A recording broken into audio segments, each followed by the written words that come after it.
So let's talk about John chapter 19. Okay, this is pretty much all about Jesus being crucified.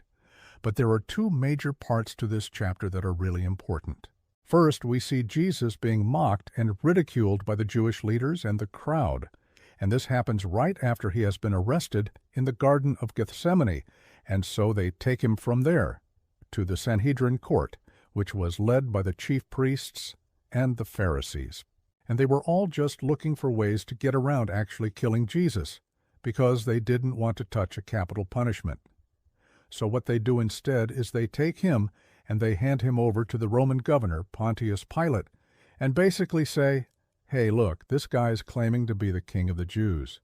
We don't like that there's a different king besides the Caesar. So you, Pontius, what do you think? Do something with him." And so that's why Pilate ends up taking Jesus and whipping him and giving him over to be crucified. And during this whole process, the crowd is whipped up into a frenzy and they're all yelling, "Crucify him! Crucify him!" And even some of Jesus' own disciples abandon him. And so it seems like everybody is against Jesus in this moment. But the big exception is the women who are following him, especially Mary Magdalene and his mother, Mary, the mother of Jesus. They're standing there at the foot of the cross when Jesus is crucified. The second major part of this chapter is Jesus on the cross.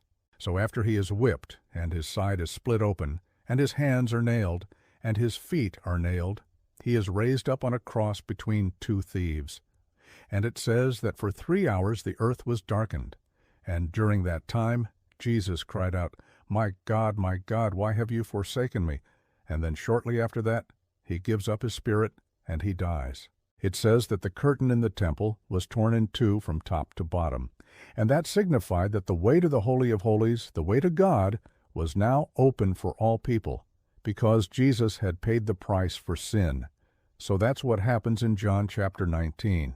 Join me next time as we look at John chapter 20 and see what happens after Jesus is crucified.